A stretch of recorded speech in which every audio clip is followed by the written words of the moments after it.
दोस्तों, वीडियो देखने से पहले चैनल को सब्सक्राइब करें और बेल आइकन पर क्लिक करें। Thank you friend. उल्टा चोर कोतवाल को डांटे। तो चलिए इस कहानी को एक कहानी के माध्यम से समझते हैं। मुख्य पात्र इस प्रकार हैं। सुकड़ू लाल, गांव का चालाक बड़बोला और शातिर चोर। कोतवाल ढक्कन सिंह, ईमानदार मगर भोले थानेदार। मालती काकी, गांव की जासूसी मास्टरनी। पंच लटकन दादा, बुजुर्ग न्यायप्रिय सरपंच। लुच्चन और तुच्चन, गांव के लड़के। कहानी शुरू होती है। एक छोटे से गांव बगुलापुर में अजीब सी चोरी की वारदातें हो रही थी। रोज रात को कभी मुर्गा गायब, कभी दूध तो कभी रामदयाल काका का रेडियो। गांव के लोग परेशान हो गए। मालती काकी तो इतना डर गई थी कि अपने बिछौने के नीचे चम्मच छुपाकर सोने लगी। पता नहीं कब किसका क्या उड़ जाए। इससे सब डरे हुए थे। ढक्कन कोतवाल की एंट्री। कोतवाल ढक्कन सिंह कोतवाली से निकल कर आए। सिर पर भारी पगड़ी, मूछें तनी हुई और हाथ में लाठी। कोतवाल ढक्कन सिंह ने कहा, कसम है चटपटी माई की, मैं चोर को पकड़ कर रहूंगा, चाहे वो पेड़ पर हो या गन्ने के खेत में, या आपके पीछे ही छुपा हो। मालती काकी की जानकारी। एक दिन मालती काकी ने देखा कि सुकड़ू लाल आधी रात को किसी बोरे को पीठ पर लादकर खेतों की तरफ जा रहा था। सुबह गांव में पता चला कि भोंदूराम की मुर्गी गायब। मालती काकी ने भांजी लाठी और पहुंच गई कोतवाली। काकी बोली, कोतवाल जी, सुकड़ू लाल को पकड़िए, नहीं तो अगली बार आपकी वर्दी भी चोरी हो जाएगी। सुकड़ू लाल को पकड़ लिया गया। कोतवाल ढक्कन सिंह ने सुकड़ू को उल्टा करके टांग दिया और डंडे में तेल लगाकर पिटना शुरू कर दिया।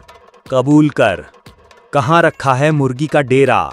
सुकड़ू गंभीर अंदाज में बोला। हद है, मैं ध्यान कर रहा था, योगा कर रहा था, कुक्कुटासन, और आप मुझे चोर कह रहे हैं? कोतवाल ढक्कन सिंह ने पूछा। तो बता, बोरी में क्या था? सुकड़ू बोला, माई बाप, गौ सेवा के लिए भूसा है साहब। उल्टा आरोप।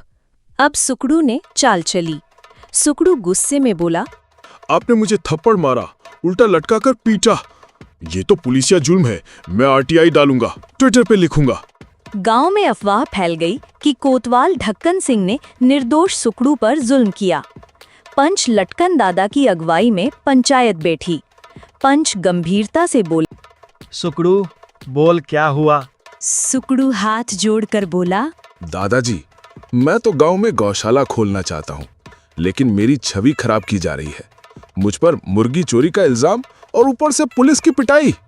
गांव वालों को सुकड़ू की बात सुन सहानुभूति जगी। तभी लुच्चन और तुच्चन वीडियो रिकॉर्डिंग लेकर आते हैं, जिसमें सुकड़ू रात में मुर्गी के साथ बात कर रहा है। चल बे मुर्गी, अब तेरा सोना देने का टाइम है। पंच हंसते हुए बोले,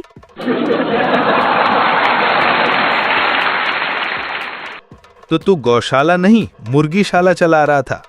गांव वाले ठहाका लगाते हैं।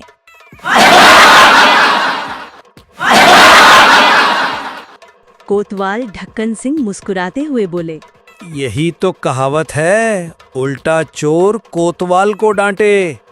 लेकिन अब डांट नहीं, अब ये लाठियां खाएगा, लाठियां। गांव में सुकड़ू को उठक बैठक करवाई जाती है और उसका सर मुंडवाकर गधे पर बिठाकर पूरे गांव का चक्कर लगवाया गया। और अब वो कहता है, अब से मैं सिर्फ गायत्री मंत्र ही जपूंगा। इस कहावत से हमें 5 बातें सिखाई जाती हैं। 1. सच कभी नहीं छुपता। 2. बिना सबूत किसी को दोषी न ठहराओ। 3. झूठ और ड्रामा ज्यादा देर नहीं चलते। 4. गांव की एकता से न्याय होता है। 5. उल्टा चोर कोतवाल को डांटे हमेशा गलत साबित होता है। आपने इस कहानी से क्या सीखा, कमेंट में जरूर बताएं। इस स्टोरी को पूरा देखने के लिए थैंक यू।